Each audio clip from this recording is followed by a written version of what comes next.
আমার আল্লাহ জান্নাতীদের আলোচনা করেছেন, পাশাপাশি আমার আল্লাহ জাহান্নামীদেরও আলোচনা করছেন।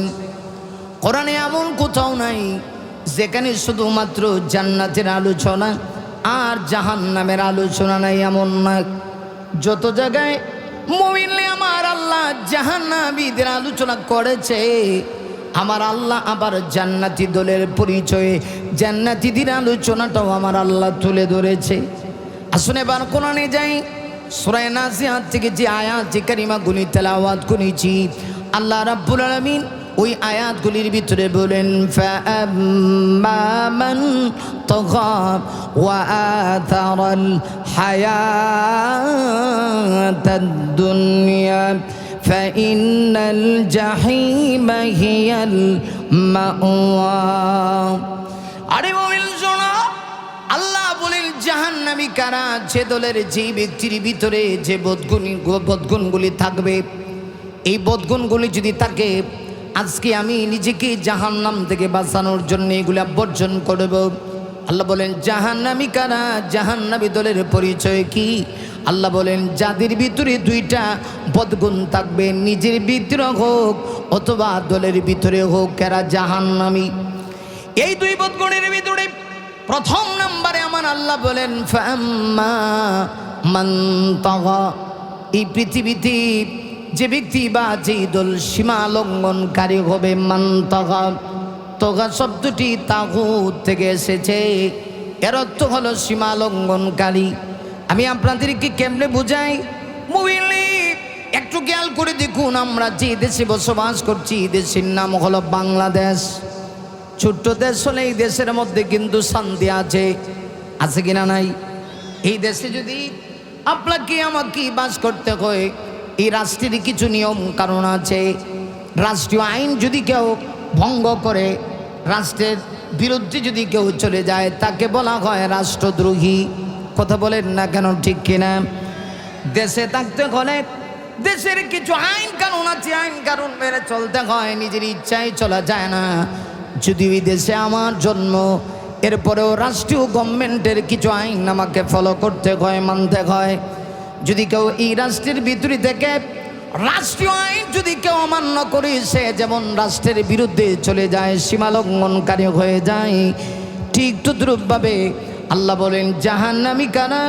যারা আমার আকাশের নিচে জমিনের উপরে থেকে আমাকে যারা স্বীকার করে না, আমার আইন মানে না, এরা হলো সীমালঙ্ঘনকারী, ঠিক কিনা? বুঝতে অসুবিধা হইতেছে নাকি? খারাপ লাগতেছে আপনাদের কাছে? খুব মনোযোগ দিয়ে শুনবেন, তাহলে একটু শেষ পর্যায়ে দুই এক ফোঁটা চোখের পানি পড়বে। আমি বেশিক্ষণ কথা বলবো না, জাস্ট 11-12টায় কথা শেষ। আমি জানি আপনাদের কষ্ট হচ্ছে, বিরক্ত হচ্ছেন, আপনারা বিরক্ত হইতেছেন। আসলে বিরক্ত হইতেছেন এই কথা যদি কেউ বলে, আমার মনে হয় ঈমান চলে যাওয়ার সম্ভাবনা। কারণ এটা কোরআনের কথা, এটা সারে গামা ভাদানি সাদা, কথা কোন ঠিক কিনা?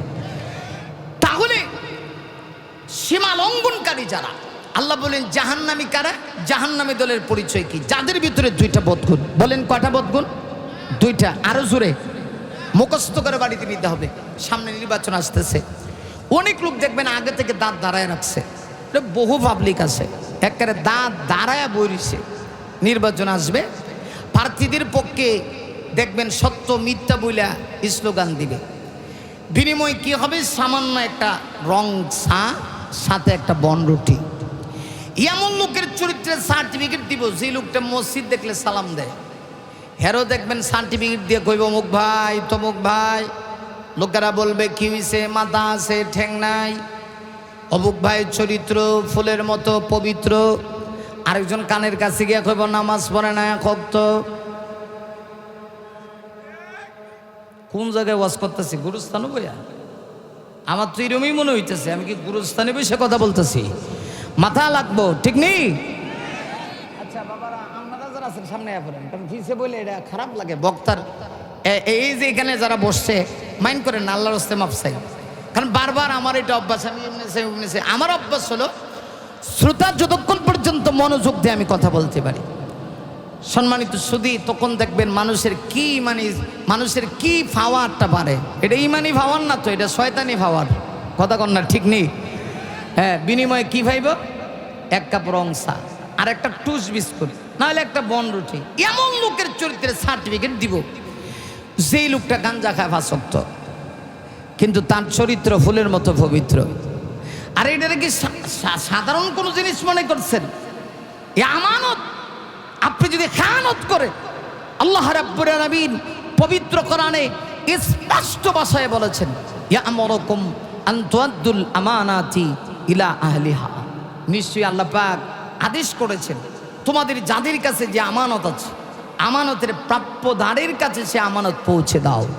সুবহানাল্লাহ। আগামী বছর বাড়িতে গিয়ে কই না, এই বছর কনের দরকার নাই।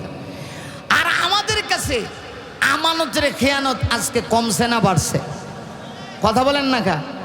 হ্যাঁ, সুদের কারবারি করে, ঘুষ খায়, হারাম খায়, জিনা করে, এমন নেতার পিছে করে যে নামাজ পড়ে না, হেরে মানায় ফুলের মতো পবিত্র অমুক ভাইয়ের চরিত্র।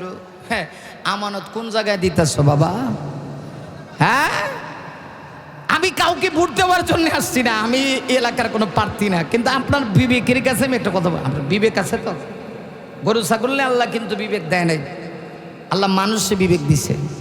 আচ্ছা, আপনারা বলেন হাসরের মাঠে কি গরু ছাগলের হিসাব আছে? না রে মুমিন না, হাসরের মাঠে গরু ছাগলের কোনো হিসাব নাই। দুনিয়াতে যদি কোনো একটা গরু আর একটা গরুকে, সার গরু যদি শিং দিয়ে আঘাত করে, হাসরের মাঠে আল্লাহ বলবেন তোমাকে আঘাত করেছে, দাঁড়াও আজকে তুমি তাকে একটা শিং দিয়ে আঘাত করো, শেষ, বদলা শেষ। কিন্তু মানুষের বিচারে কিন্তু আল্লাহ এমনি করবে না, কারণ মানুষের জন্যই মুমিন দিয়ে আর আল্লাহ জান্নাত জাহান্নাম বানাইছে। মানুষকে আল্লাহ বিবেক দিয়েছে, গরু ছাগলে আল্লাহ বিবেক দেয় নাই। বিবেক যদি থাকতো, গরুর মালিক মাঘ মাসের শীতে পুকুরের মধ্যে ইচ্ছা করলে গরুকে মাঘ মাসের শীতে পুকুরের মধ্যে নামাতে পারতো না, ঠিক কিনা বলেন? গরু ছাগলে আল্লাহ বিবেক দিছে না, ঠান্ডা গরম কিচ্ছু বুঝে না, মানুষ সব বুঝে।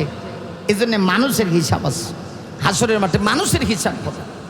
এই জন্য আমানত অত্যন্ত গুরুত্বপূর্ণ একটা বিষয়, মনে রাখবেন। আমরা এই আমানতের খেয়ানত করে ফেলি। আমি যদি চাই রাষ্ট্র সুন্দর হোক, রাষ্ট্রের প্রধান যিনি তিনি ভালো হোক, আগে জনগণ ভালো হওয়া লাগবে। কথা কন না কেন? আমি মাঝে মধ্যে চিন্তা করি, আল্লাহ জালেমকে দিয়ে আমাদের উপরে কেন এত অত্যাচার নির্যাতন করছে? আমাদের ইমানি কিছু দুর্বলতা আছে, এই জন্য আল্লাহ আমাকে মায়ের খাওয়াইছে। এখন আল্লাহ আবার আমাদেরকে সুযোগ দিছে, চান্স দিছে যে দেখি বান্দা একটু পরিবর্তন হয় কিনা। কিন্তু আমরা এখনো পরিবর্তন হইতে পারছি না।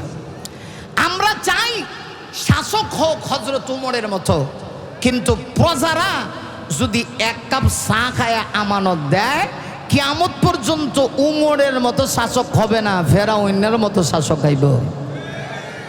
কথা কন না কেন? আচ্ছা, কথাকে খারাপ কইছি, মিথ্যা কথা কইছি, রাগ করতেছে, করেন গাতে আমার কি হয়েছে? মাপ যদি ভালো হয়, সন্তান রেখিদা, আচ্ছা এ বাবা আব্বা যারে যা, আচ্ছা দিয়ে দেখ ওনারে মোহব্বত করে। আচ্ছা বাবা বাবা, এ ভূত, এ ভুয়া বুঝোস না রে বাবা, সারিলিছে সারিলিস, উঠাও সারিলিস রে, এটা কি তা সব ওয়াজের মাঝখানে গায়েব করলিস। আচ্ছা যাকা যাকা আল্লাহ, হে হে আরে ঠাং নেব,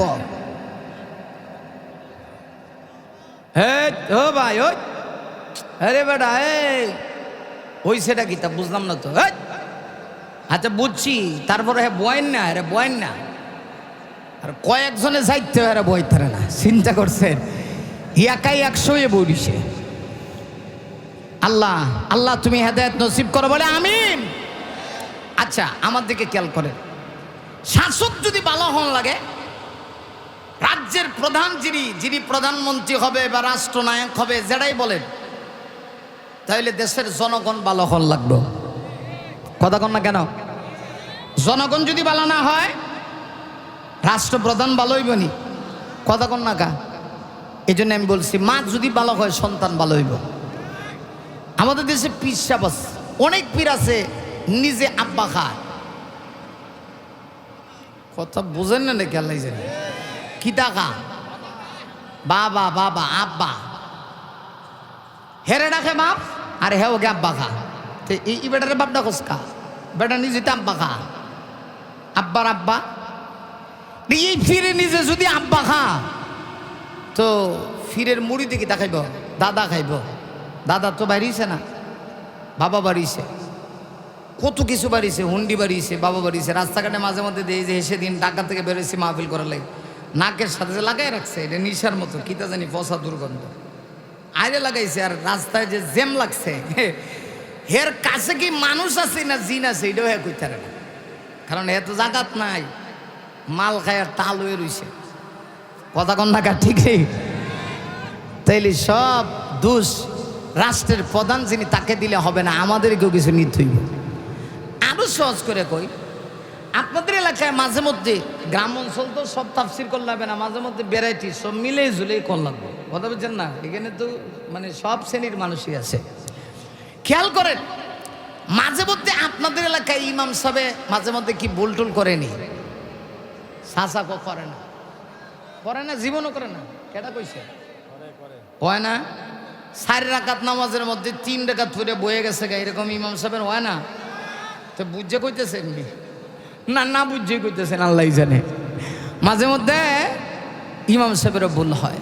ইমাম সাহেব তো মানুষ, উনি তো আর ফেরেশতা না। ফেরেশতার ভুল নাই, মানুষের ভুল আছে। মানুষের মর্যাদা কেন আল্লাহর কাছে? মানুষ ভুল করবে, আল্লাহর কাছে ক্ষমা চাবে, এই জন্য মানুষের মর্যাদা বেশি। এটা ইমাম সাহেবের যে ভুল হয় সবসময় কিন্তু ইমাম সাহেবের দোষ না, মাঝে মধ্যে কিছু মুসল্লিদেরও দোষ আছে। আমরা দেশে এমন মুসল্লিও আছে, নামাজে খাড়ায় কিন্তু ওযু করছে না, এরকম মুসল্লি আছে। কিন্তু নামাজ কয়েক ওয়াক্ত ফিরে গিয়া কয় আমি যে ওযু করছিলাম না, এটা আমার মন হই নাই। কথা কন না কা? তাইলে দোষ শুধু ইমামের না, মুসল্লিদের দোষ আছে। দোষ শুধু রাষ্ট্রপ্রধানের না, রাজ্যের প্রজাদেরও দোষ আছে। আমানত মারাত্মক জিনিস, আল্লাহর জমিনে থেকে আল্লাহর আইনকে অমান্য করতেছেন, আমানতের খেয়ানত করতেছেন, এটা জবাবদিহিতা করা লাগবে। যদি ওমরের মতো শাসক চান, আগে রাজ্যের প্রজাদেরকে ঠিক হতে হবে, নিয়ত করতে হবে আমার দ্বারা যেন আমানতের খেয়ানত না হয়। যদি এমন হইতে পারেন, আল্লাহ রাব্বুল আলামিনের পক্ষ থেকে ওমরের মতো শাসক আল্লাহ উপহার দিবে। চিৎকার মেরে কোন আল্লাহু আকবার।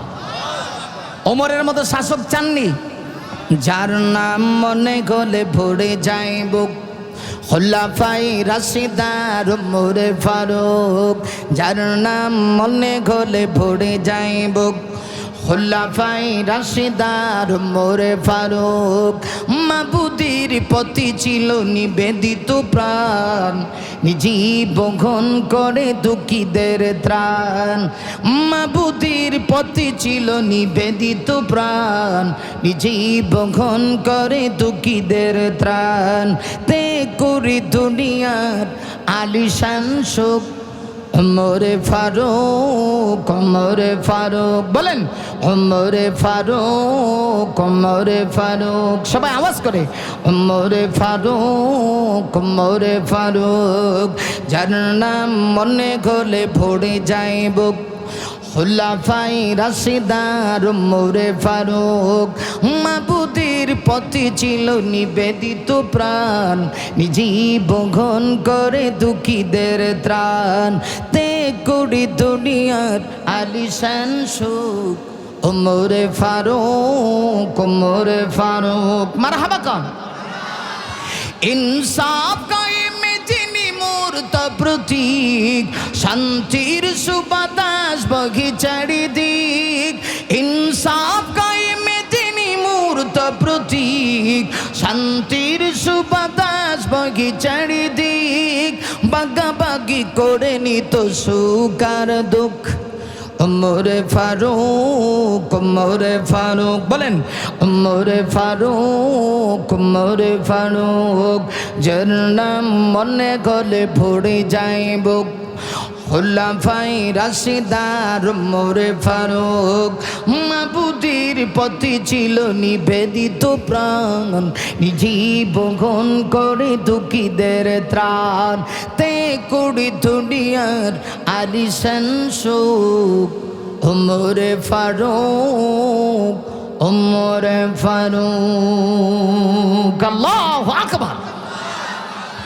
আরে ওই অমরের মতো যদি তুমি শাসক পেতে চাও, আগে নিজেকে আমানতের ব্যাপারে অত্যন্ত গুরুত্ব করতে হবে। হযরত ওমরের মতো শাসক পৃথিবীতে আর আসবে কিনা আমার জানা নাই। হযরত ওমর মুসলিম জাহানের খলিফা, প্রত্যেকটা পৃথিবী তার আঙ্গুলের ইশারায় পরিচালিত হয়। তামাম পৃথিবীর প্রত্যেকটা পৃথিবীর যিনি শাসক, তার জীবন যাপন ছিল একেবারে সাদা সিধা। রাষ্ট্রের প্রধান হইয়াও হযরত ওমর রাতের বেলা ঘুমাইতেন না সাধারণ মানুষের অবস্থা দেখার জন্যে। মুমিনরা একটু খেয়াল করো, একটু দিলের কানটা লাগাও, একটু পরে চোখের পানি ধরে রাখতে পারবা না। হযরত ওমর রাতের বেলা বের হয়েছি সাধারণ প্রজাদের অবস্থা দেখার জন্যে। গভীর রজনীতে হযরত ওমর রাষ্ট্রের অবস্থা দেখার জন্যে